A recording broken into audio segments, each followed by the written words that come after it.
Has a decent sound system in this vehicle, and I like the way it has the buttons on the back of the steering wheel to control both the volume on the right side and the change to the tracks on the left side. It is really like that. I wish all vehicles had that. I got spoiled with my Dodge Challenger that had those features. But this is the type of vehicle that the value exceeds the price. As far as perspective, other people look at this car and it's like, wow, this is a luxurious looking car, right? It looks pretty good. It's very classy looking, has nice wheels, nice style, and it's very easy to drive and comfortable. It's not like super duper comfortable. Like I wouldn't want to take it for like a 10-hour trip or anything. The seats are not super plush or anything, and the materials in the vehicle, you can see some cost cutting. But overall, for the price, it's like, it's hard to find fault in it because it just does everything so well as far as your overall experience when you drive it is enjoyable for the most part. The suspension is solid. It doesn't lean in corners and it just handles the road great. Now the lower trim levels of this vehicle has a different rear suspension, which when I drove those, I didn't really see a huge difference, but apparently there is some difference there. This is the Avenir, which is the higher trim. 2026 is a carryover model, so there's not much difference. Now this is the new color. It's brilliant red exterior color, and so there's not much difference as far as that goes, just color and everything, but it already looks good, and they hadn't changed anything in a couple years. And I have several videos on the Envista. But the biggest thing that I thought was going to be a problem was the power. With a 1.2 liter engine, I thought, man, it's going to be just going to be annoying to drive because it's going to be so slow. But it is very responsive and it does a good job. Believe it or not, it does a good job with the acceleration. I haven't had any problems where I was like, oh, this is where, it's like a not good, right? I'm able to pass, accelerate, merge, driving on highways, on, streets and stop and go traffic, in every area in which I drove it. Even on the highway at over 70 miles an hour, it's been solid as far as the stance and the suspension at high speed.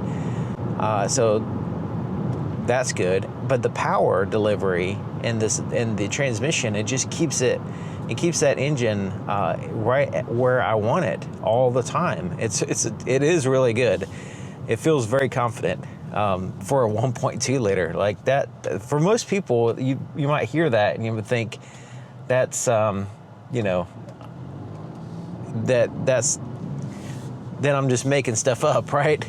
But you got to take it for a test drive. If you're considering this vehicle, don't let the 1.2 liter scare you away, okay? Because I've driven a lot of four-cylinder, larger four-cylinder engines for 2.0 liters and stuff like that were just really annoyingly slow. This one just I don't have that perspective at all.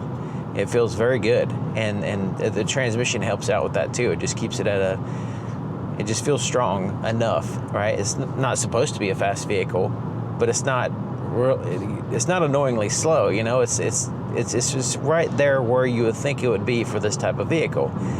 And so when you got the acceleration, the pedal response is like right there. You feel it. You feel the pedal. You feel like it's very responsive, even at the lightest touch of the pedal, and that's where it is enjoyable, right? You don't have to floor it to get any kind of response. You really do have that confident feel there. And it has the adaptive cruise control, heated seats, heated steering wheel, heated side mirrors, sunroof. This one is pretty much loaded on everything. Sound system sounds good. It's overall comfortable. I have enough room to drive and get comfortable and everything. it's really hard to find fault in this vehicle. Like, if there's some vehicles that are like really expensive that don't even accomplish this. And so yeah, just as an overall rounded positive experience driving this vehicle. I do like driving it. It gets a little bit over 30 miles per gallon for me anyway. 30.7 is what it's showing now. Most of the time I've been getting 30.8. So, you know, not like super awesome, but I guess for the size of the vehicle and everything, it's pretty good.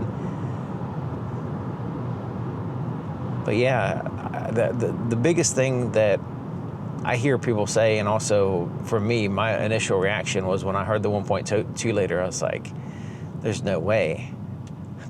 But it does a good job.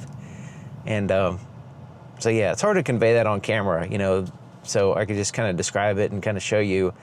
Because if I just floor it, you know, you're going to hear the engine whine, and it's not going to be all as impressive as actually just driving it normally. And that's the way a lot of vehicles are, because you're blowing past the RPM range that's ideal for the engine and stuff like that when you're just flooring it. But just daily driving is pleasurable. And it just looks good. You feel good. When you come back to the vehicle, you go to a store, or you're in your house, and you come back and you're looking at it as you're walking towards it, you're like, this is a nice looking car. You know, you feel good driving it. I don't really care for the idle stop, but that's normal. But yeah, it feels good driving it, you know, your experience driving it, and then when you look at it, you feel, you know, like, hey, this is a nice car. It's it's presentable, you know, when you go out places. And this bright red looks pretty cool too on it. It's a little, bright red like this for this vehicle, you know, it's cool and all, but it wouldn't be my particular first pick. But it does look good. I mean, it's just the overall design of the vehicle just makes it look good.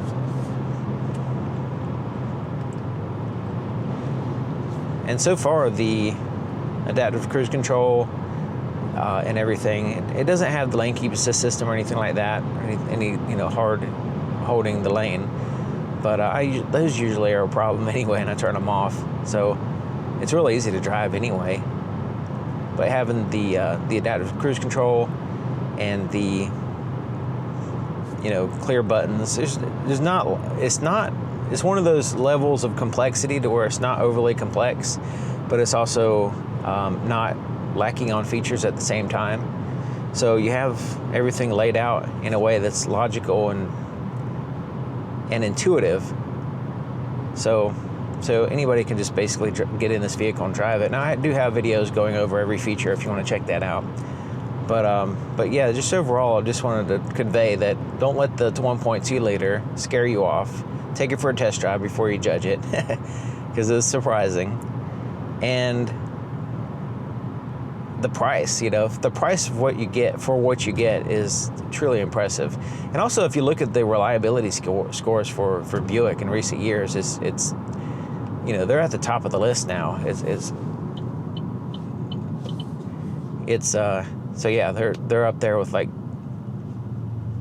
the best of the best, basically. So as far as reliability scores, so reliability, economical to buy it and also to drive it.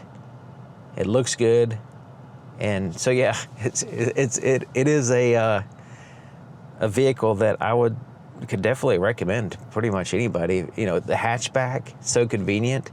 The only thing about the hatchback, the cargo area, is that the carpet's very slippery, so you need some kind of cargo mat or something in there to keep things from sliding around, which is pretty typical. But yeah, other than that, it's hard to find any kind of issues with it.